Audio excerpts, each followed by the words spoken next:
12 करोड़ रुपए की कार उनके काफिले में चलती है, एक नहीं कई कारें 12-12 करोड़ की। और मैं सुन रहा था आज भारतीय जनता पार्टी के प्रवक्ता को, ऐसा लग रहा था कि तुरंत रो देंगे, उनके आंसू निकलने वाले हैं, ऐसे व्याकुल थे बेचारे। कोरोना की महामारी का जिक्र कर रहे थे। भूल गए भारतीय जनता पार्टी के लोग, जब कोरोना की महामारी से इस देश में लोग मर रहे थे, भारत के प्रधानमंत्री बंगाल के चुनाव में वोट मांग रहे थे, कोरोना फैला रहे थे, लोगों की जान जा रही थी, लाशें बिछी हुई थी शमशानों में, और भारत के प्रधानमंत्री चुनाव के प्रचार में व्यस्त थे। भूल गए भारतीय जनता पार्टी के लोग, ये 12-12 करोड़ की कार खरीदने का फैसला उस वक्त हुआ जब कोरोना की महामारी में लोग मर रहे थे, उनकी जान जा रही थी, शमशान पे लाशें बिछी हुई थी। भूल गए भारतीय जनता पार्टी के लोग, ये फकीर जो कहते हैं मैं चाय वाला हूं, बहुत गरीब घर से पैदा हुआ हूं, 8,400 करोड़ रुपए का जहाज अपने लिए कोरोना की महामारी में खरीदते हैं।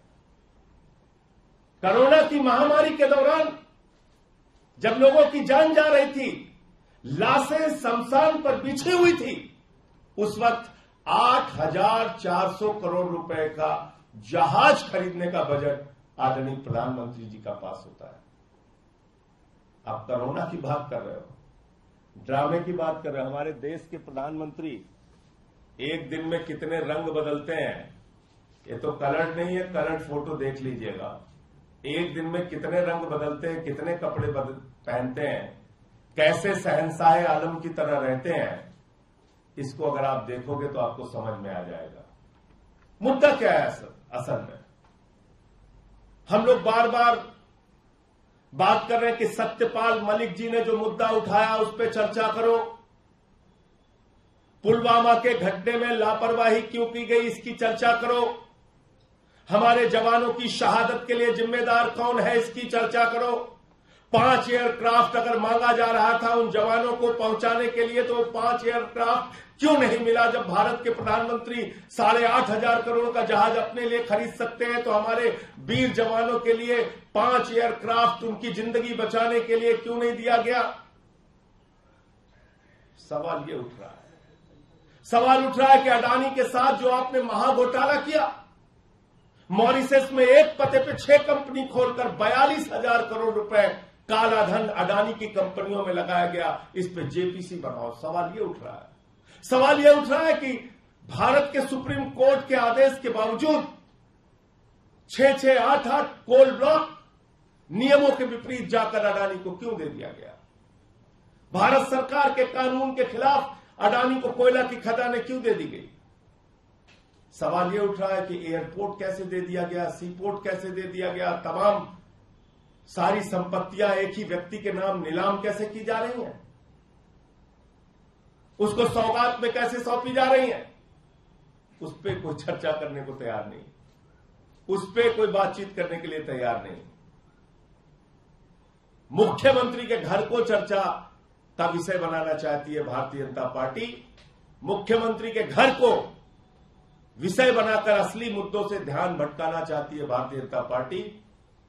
और आज मैं भाजपा के प्रवक्ता संबित पात्रा को सुन रहा था, अगर तुम में जरा भी नैतिक साहस है तो पूरे देश से अपने प्रधानमंत्री जी को बोलिए कि पूरे देश से हाथ जोड़कर माफी मांगे कि कोरोना के समय में चुनावी रैलियां करके कोरोना क्यों फैला रहे थे। कहां थे जब लोग चीख रहे थे? पूछिए प्रधानमंत्री से, अगर जरा सा भी नैतिक साहस है कि उस कोरोना के समय में जब लोग मर रहे थे तो आप 8,000, 8,500 करोड़ का जहाज अपने लिए क्यों खरीद रहे थे? पूछिए अगर जरा सा भी नैतिक साहस है कि 12-12 करोड़ की अपने इर्द गिर्द घूमने वाली कारें क्यों खरीद रहे थे उस वक्त जब लोगों की जान जा रही थी। तो इसलिए असल मुद्दा है पुलवामा में मारे गए हमारे जवानों की शहादत के लिए जिम्मेदार कौन है, इसका जवाब दो। जो विषय वहां के तत्कालीन राज्यपाल मौजूदा पूर्व राज्यपाल, चार राज्यों में राज्यपाल रह चुके सत्यपाल मलिक जी उठा रहे हैं।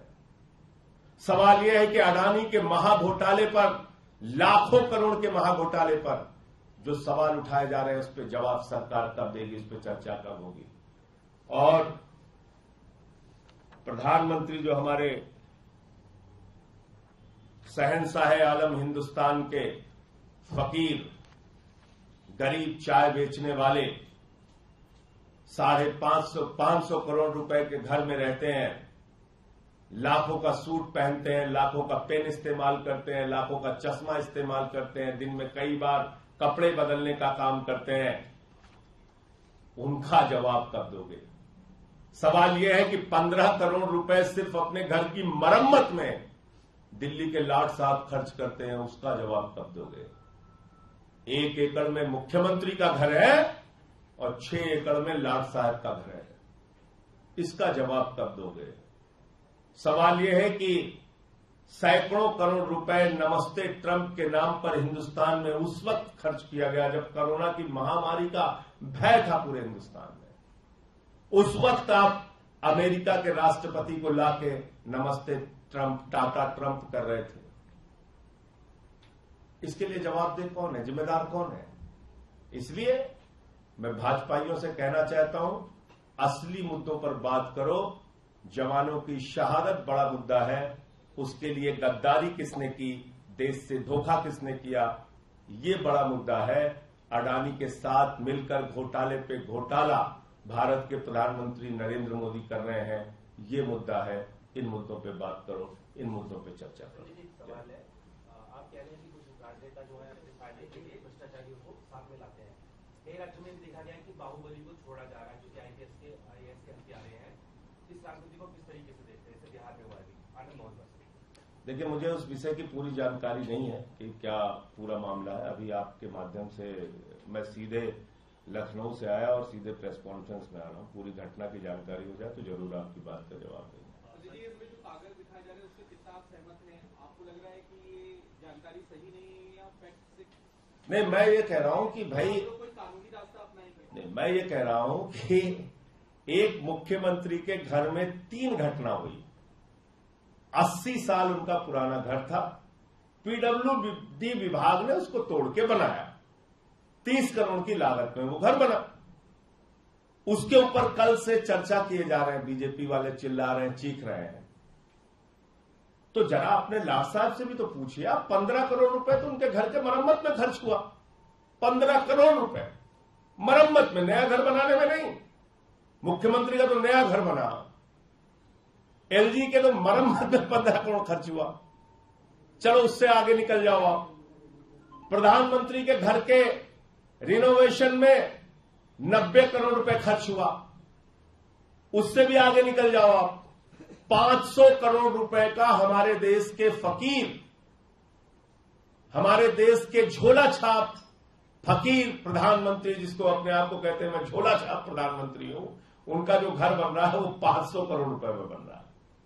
और उसके पहले उस विराट महल में जाने से पहले 90 करोड़ रुपए खाली घर के रिनोवेशन में खर्च हो रहा है। ये फैक्ट्स, इस पे बात करो। कितने लाख का चश्मा इस्तेमाल करते हैं, कितने लाख के पेन इस्तेमाल करते हैं, कितने लाख का सूट पहनते हैं, करो चर्चा करिए कि 12-12 करोड़ की कारें उनके काफिले में क्यों घूमती हैं। चर्चा करिए कि 8,500 करोड़ रुपए का जहाज उन्होंने क्यों खरीदा। और ये दोनों काम उस वक्त किए जब कोरोना की महामारी थी देश में। क्योंकि आज मैं वो ड्रामेबाज प्रवक्ता को सुन रहा था, वो कोरोना का जिक्र कर रहा था। अरे तुम्हारे प्रधानमंत्री, भारत के प्रधानमंत्री को जब चिंता होनी चाहिए थी शमशान में जल रही लाशों की, तो उस वक्त तो वो चुनाव की रैली कर रहे थे, बंगाल में कोरोना फैला रहे थे। भूल गए वो दिन? पीछे तक भाइयों बहनों भीड़ ही भीड़ दिख रही है। वो लोग आज कोरोना पे बात करेंगे। दिल्ली की सरकार वो सरकार है जिसका स्वास्थ्य मंत्री सत्येंद्र जैन जीवन मौत से बाहर निकला, लोगों की सेवा करते हुए गली गली, अस्पताल, मोहल्ले घूम रहे थे। उनके पिता की मृत्यु हो गई, फिर भी दूसरे दिन वो लोगों की सेवा के लिए निकले थे। हमारे कार्यकर्ता गली गली में घूम घूम के सैनिटाइज कर रहे थे। मुख्यमंत्री जी लगातार लोगों की सेवा के लिए उपलब्ध थे। ड्रामे करना है, बात करना है। 1,25,000 रुपए की पेन इस्तेमाल करते हैं। भारत के फकीर प्रधानमंत्री 1,60,000 रुपए का चश्मा इस्तेमाल करते हैं। और ये भारत के प्रधानमंत्री आदरणीय नरेंद्र मोदी जी, इनके काफिले में जो कार चलती है वो कार है 12 करोड़ रुपए की। 12 करोड़ रुपए की कार, 12 करोड़ रुपए की कार उनके काफिले में चलती है। एक नहीं, कई कारें 12-12 करोड़। और मैं सुन रहा था आज भारतीय जनता पार्टी के प्रवक्ता को, ऐसा लग रहा था कि तुरंत रो देंगे, उनके आंसू निकलने वाले हैं। ऐसे व्याकुल थे बेचारे।